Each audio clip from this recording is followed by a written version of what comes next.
बात हम करने जा रहे हैं पाकिस्तान की नींद आज फिर उड़ गई है, क्योंकि आज अभी और इस वक्त जब आप दमदार 10 में खबर देख रहे हैं, हिंद महासागर में इंडियन नेवी का पावर शो चल रहा है। आईएनएस विक्रांत अपने पूरे बैटल ग्रुप के साथ हिंद महासागर में गरज रहा है। बड़ी खबर आपको दे दी, विशाखापट्टनम से लगे समंदर में इस वक्त दुनिया भर के नेवल जहाजों का जमावड़ा है। समंदर में इंटरनेशनल फ्लीट रिव्यू और मिलन नौसैनिक अभ्यास हो रहा है। इंटरनेशनल फ्लीट रिव्यू में पहली बार इंडियन नेवी की आन बान और शान आईएनएस विक्रांत भी शामिल हुआ है। आईएनएस विक्रांत अपने पूरे स्ट्राइक ग्रुप के साथ इस पावर शो में उतरा है। वहीं भारत के अलावा इंटरनेशनल फ्लीट रिव्यू में 70 से ज्यादा देश और 65 से ज्यादा नौसेनाएं हिस्सा ले रही हैं। राष्ट्रपति द्रौपदी मुर्मू समंदर में 60 से ज्यादा जंगी जहाज और पनडुब्बियों का निरीक्षण कर रही हैं, जिसकी कुछ तस्वीरें आपके सामने हम रख रहे हैं। विशाखापट्टनम में चल रहे इंटरनेशनल पावर शो में आईएनएस विक्रांत के साथ इंडियन नेवी के कई और वॉरशिप शामिल हैं। हिंद महासागर में जिस जगह ये पूरा शक्ति प्रदर्शन चल रहा है, वहां इस वक्त हमारे डिफेंस एडिटर मनीष प्रसाद भी मौजूद है। आइए सबसे पहले आपको मनीष प्रसाद की एक ग्राउंड रिपोर्ट दिखा देती हूँ। इंटरनेशनल फ्लीट रिव्यू, भारतीय नौसेना का दमखम, एक साथ 72 कंट्रीज इसमें पार्टिसिपेट कर रही है। इंटरनेशनल फ्लीट रिव्यू और मिलान 2026 दोनों एक साथ किया जा रहा है विशाखापट्टनम में। ये वो समुद्र है जहां पर 1971 के युद्ध के दौरान यानी ऑपरेशन ट्राइडेंट के दौरान पाकिस्तान का पीएनएस गाजी आया, लेकिन वापस नहीं जा पाया। आईएनएस राजपूत ने पीएनएस गाजी को पूरी तरह से ध्वस्त कर दिया और इसी समुद्र में पीएनएस गाजी के अवशेष आज भी मौजूद हैं। और इंटरनेशनल फ्लीट रिव्यू जो कि 2016 में हुआ और अब जाकर 2026 में हो रहा है, ये भारतीय नौसेना का दमखम दिखलाता है। एक साथ कुल मिला के 18 कंट्रीज के 19 वॉरशिप यहां पर मौजूद हैं। भारतीय नौसेना के कुल मिला के 55 वॉरशिप, फ्रिगेट, डिस्ट्रॉयर, सबमरीन सब इसमें हिस्सा ले रहे हैं। आईएनएस विक्रांत एयरक्राफ्ट कैरियर उससे मिग-29 के फ्लाई करते हुए मैनोवर दिखाएंगे। कंट्रीज के तौर पर सेशल, Indonesia, Maldives, Thailand, Oman, Iran, Republic of Korea, Australia, Japan, Myanmar, Vietnam, UAE, Malaysia, south Africa, Russia, Australia, Bangladesh और श्रीलंका के शिप्स इस समुद्र में मौजूद हैं। हम आपको बता दें कि ऑपरेशन सिंदूर के समय भी ये जो भारतीय नौसेना के warships aircraft carrier battle group के तौर पर थे, उन्होंने मजबूती के साथ इंडियन ओशन रीजन को इंटैक्ट किया।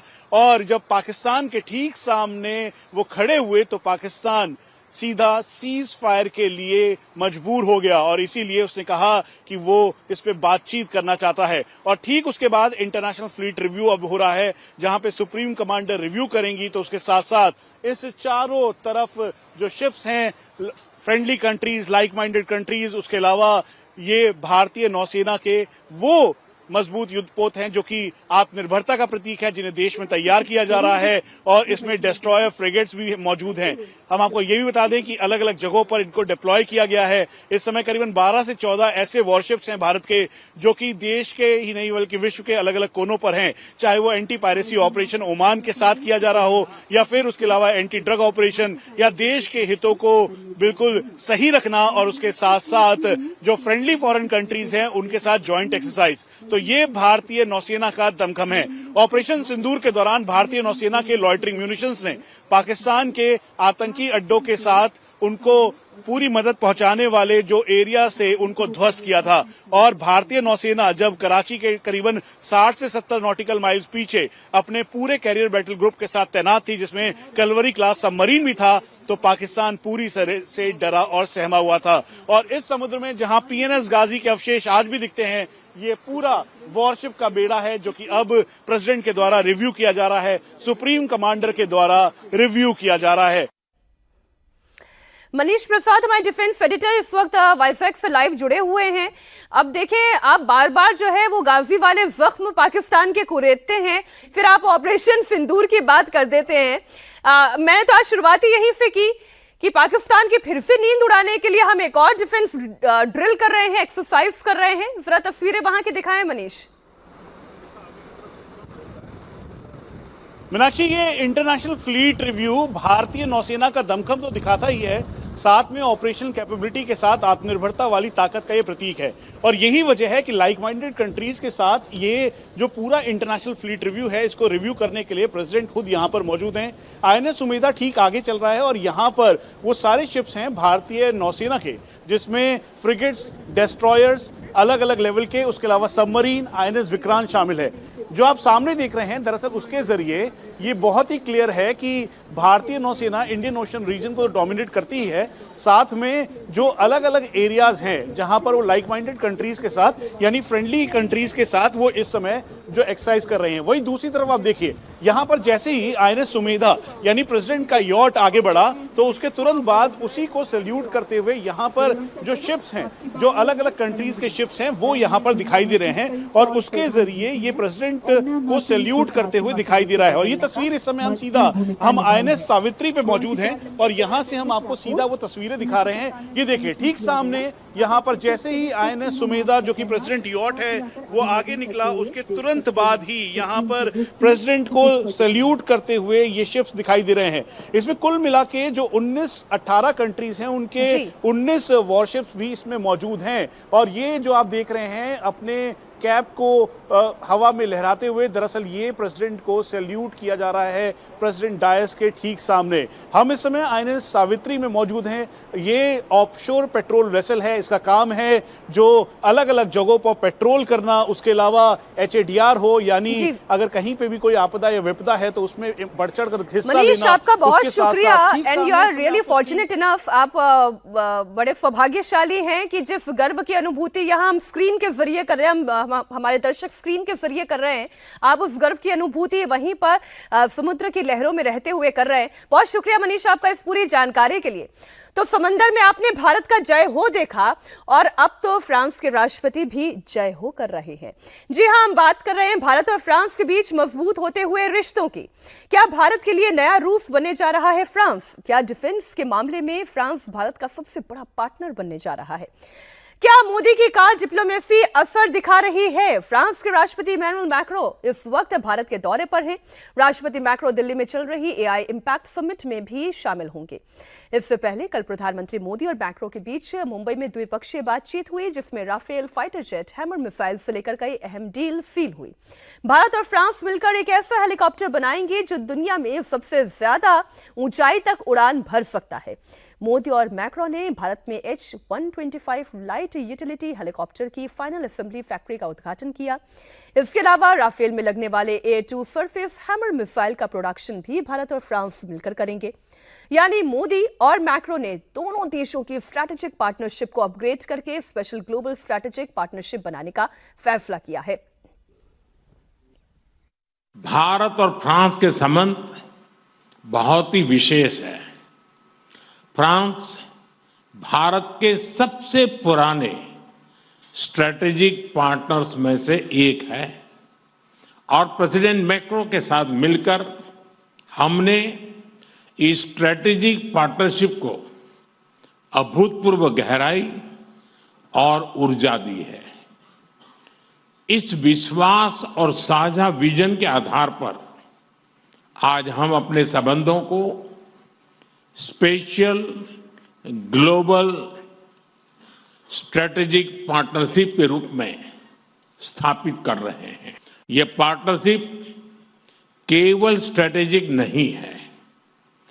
आज के उथल पुथल से भरे युग में यह ग्लोबल स्टेबिलिटी और ग्लोबल प्रोग्रेस की पार्टनरशिप है। हमें गर्व है कि भारत और फ्रांस मिलकर माउंट एवरेस्ट की ऊंचाइयों तक उड़ान भरने वाला विश्व का एकमात्र हेलीकॉप्टर भारत में बनाएंगे। I cannot think a better place to launch what we are inaugurating today, the India. आज हम जिस भारत फ्रांस इनोवेशन एयर को लॉन्च कर रहे हैं, उसके लिए मुंबई से बेहतर कोई और जगह नहीं हो सकती थी। लेकिन मैं आपसे भविष्य की बात करूं तो उससे पहले मैं आज के फैक्ट्स आपके सामने रख रहा हूं। इस बात को कम करके आंकने की गलती मत कीजिएगा। गूगल की पेरेंट कंपनी अल्फाबेट के CEO एक भारतीय है, माइक्रोसॉफ्ट के CEO भी एक भारतीय है, IBM के CEO भी एक इंडियन है, एडोबी के CEO भी भारतीय है। पालो आल्टो नेटवर्क के सीईओ भी एक भारतीय हैं, नोवाटिस के सीईओ भी एक भारतीय हैं और फ्रांस के बेहद मशहूर ब्रांड्स में से एक शनेल की सीईओ लीना नायर भी यहीं इस राज्य के कोल्हापुर से हैं। तो दुनिया भर में हो रहे इनोवेशन में भारत सिर्फ भागीदारी नहीं करता, वो लीड करता है। सिलिकॉन वैली से लेकर शनेल तक, तकनीक से लेकर संस्कृति तक, आज भारत विश्व में लीडर है। और प्रिय प्रधानमंत्री, हमारा ये Indo French year of innovation इसी का जश्न मनाने वाला है।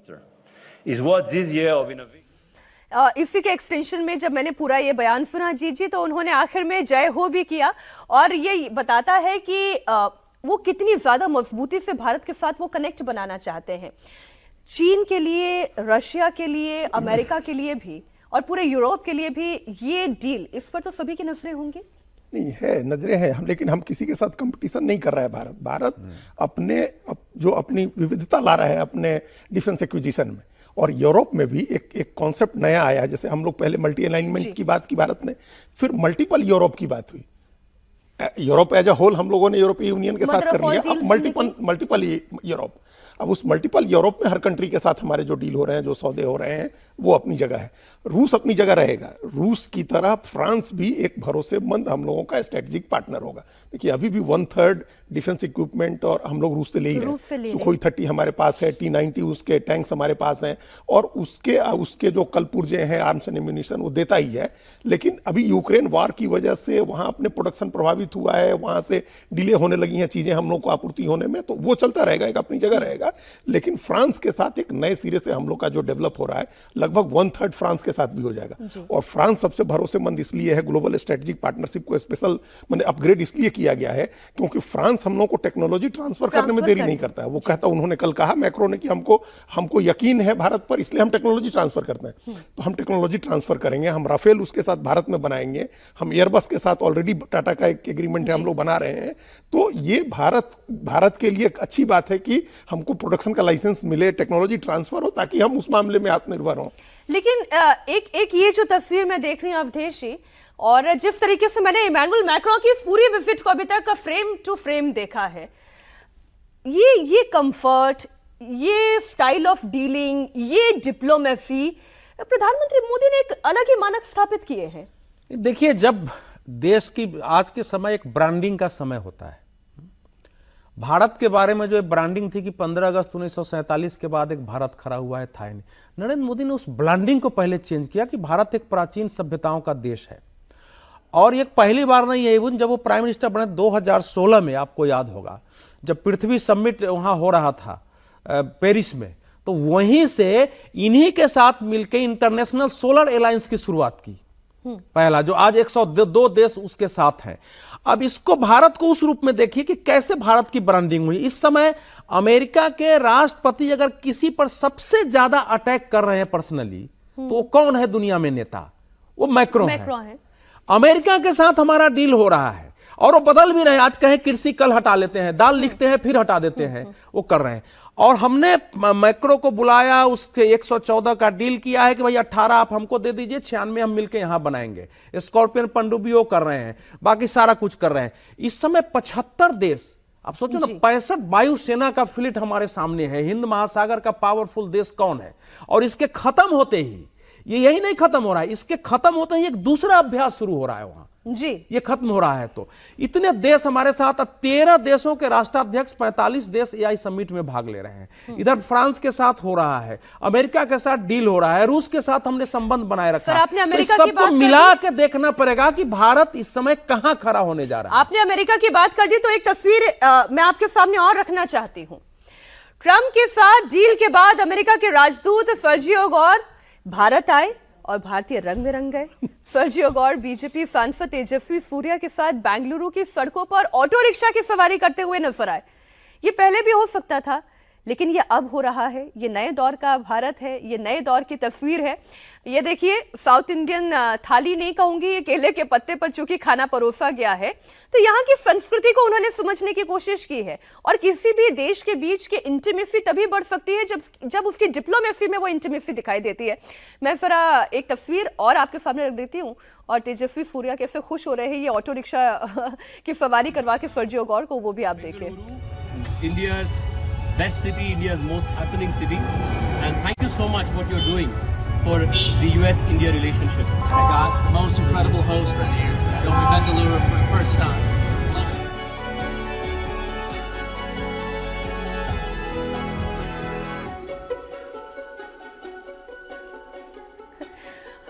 मैंने तो कल जब ये तस्वीर देखी थी मैंने तो दोबारा जाके देखा कि रियली क्या ये भी हो रहा है कि ऑटो रिक्शा की सवारी फर्जियो गौर कर रहे हैं? नहीं, कर ही रहे। किस चीज ने मजबूर किया फर्जियो गौर को ऑटो रिक्शा में आ जाने के लिए? फर्जियो गौर मुंबई गए जब से पहले आए यहाँ। हाँ। एक बात हम लोग को इसको एक कॉन्टेक्स्ट में समझने की जरूरत है। देखिए कई महीनों तक भारत में खाली था राजदूत का पद। अमेरिका ने राजदूत नहीं अपॉइंट किया था, ट्रंप ने, फिर इन्होंने अपॉइंट किया। उसके काफी समय के बाद आए सर्जियो गोर, उनके बहुत क्लोज नजदीकी सहयोगी हैं, जिन्होंने उनकी टीम बनाने में सबसे बड़ी भूमिका निभाई चुनाव के बाद भी। जब टीम बन गई तब वो भारत आए राजदूत होकर के, और इनके आने के बाद से आप देखिए क्या हम लोगों के साथ, अमेरिका के साथ संबंधों में सुधार शुरू हुआ है, क्योंकि प्रोएक्टिव डिप्लोमेसी सर्जियो गोर कर रहे हैं। और ये अनायास नहीं था कि कल वो बेंगलुरु में थे। कल बेंगलुरु में फ्रांस की रक्षा मंत्री भी थी, और वहां रक्षा मंत्री राजनाथ सिंह के साथ उनकी मुलाकात हुई, और वहां डिफेंस को लेकर के हम लोग के समझौते हो रहे थे। तो अब एक प्रोएक्ट जो हम लोग भारत ने जो विविधता लेकर के आई है भारत सरकार, और मल्टीपल अलाइनमेंट की जो पॉलिसी अपनाई है, उसमें हर कंट्री भारत के साथ डील करना चाहता है, भारत के साथ अपने संबंधों को बेहतर करना चाहता है, और ये अब अमेरिका की भी जरूरत है। तो सर्जियो गोर कर रहे हैं, प्रोएक्टिव डिप्लोमेसी कर रहे हैं। वो मुंबई गए, इंडिया गेटवे ऑफ इंडिया पर खड़े होकर के उन्होंने तस्वीरें खिंचवाई थी, फिर बेंगलुरु जाके ऑटो राइड ले रहे हैं और भारत की तारीफ कर रहे हैं। तो ये भारत के लिए अच्छी बात है कि उस समय वहां फ्रांस की हर देश भारत के साथ डील करना चाहता है, करना चाह रहा है। वो अमेरिका भी है, वो फ्रांस भी है, वो रशिया भी है, वो इजराइल भी है, वो पड़ोसी चीन भी है, और पाकिस्तान भी हालांकि बात तो करना चाहता है। वो अलग बात है कि हम उनके आतंकवादी नीति की वजह से बात नहीं करना चाहते। बात नरेंद्र मोदी की विदेश नीति के एक और चैप्टर की करेंगे। ये चैप्टर बांग्लादेश के साथ खुल रहा है। भारत और बांग्लादेश के रिश्ते को मजबूत करने की कोशिश में इस वक्त दोनों देश हैं।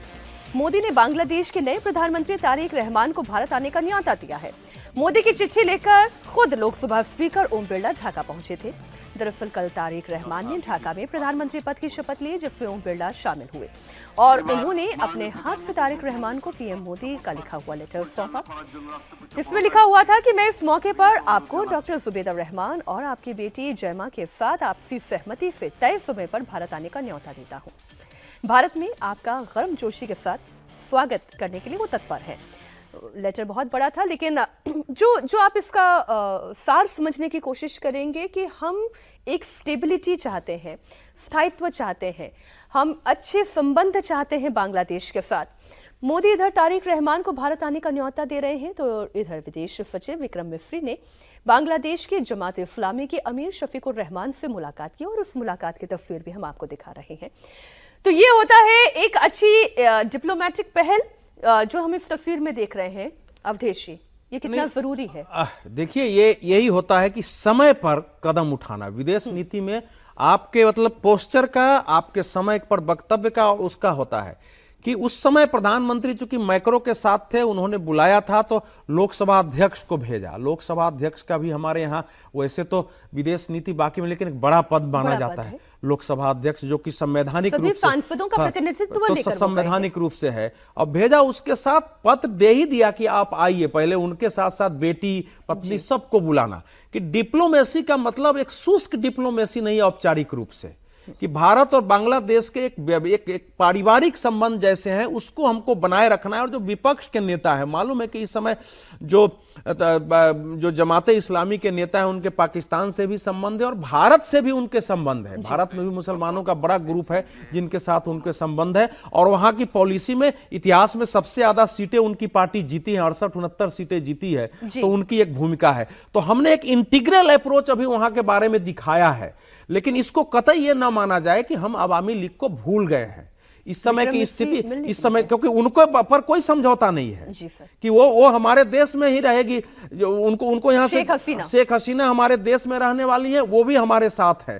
तो ये जो भारत की इस समय की पॉलिसी है, इस समय उथल पुथल की दुनिया में, इससे दूसरे देशों को, दुनिया को भी, और सबसे बड़ी बात कि भारत के आंतरिक राजनीतिक दल जो हैं इनको सीख लेकर के और ऐसे विषयों पर अपना मत, अपना बयान जरा सोच समझ के देना चाहिए कि सर्जियो गोर हमारी नीति निर्धारित कर रहे हैं, कांग्रेस गुतेरेस जैसे आदमी बयान दे अब रहा सर है। अब विपक्ष सोचो, का तो काम ही कल कहे कि आलोचना करने का। मैक्रो एक हमारी quick comment, नीति सर, निर्धारित मुझे कर break रहे के लिए हैं। जाना है। Quick comment sir. नहीं तो बातें सब कह दी अवधेश जी ने। क्या है कि हम लोग आउटरीच का हमारा प्रोग्राम बांग्लादेश के साथ है। हम लोग पहले दिन से कह रहे हैं कि डेमोक्रेटिक तरीके से चुनाव हो, चुनी हुई सरकार के साथ भारत अपने स्थिरता के साथ, स्थायित्व के साथ डिप्लोमेसी बनाएगी। और सिर्फ हम लोग नहीं, ये होशियारी, हम लोग भी ये सावधानी नहीं बरत रहे हैं। तारिक रहमान ने भी देखिए कितनी सावधानी बरती। उनको पहले दिन पूछा गया कि शेख हसीना पर आप क्या कहेंगे, तो उन्होंने आगे बढ़ के ये नहीं कह दिया कि हम उनको वापस ले आएंगे। उन्होंने कहा ड्यू प्रोसेस में, लॉ के ड्यू प्रोसेस में हम लोग बात करेंगे कि उनका क्या करना है। तो इसका मतलब कि तारिक रहमान भी सोच समझ के कदम उठा रहे हैं। उनको ही पता है कि भारत के साथ संबंधों को किस तरह से आगे बढ़ाना है।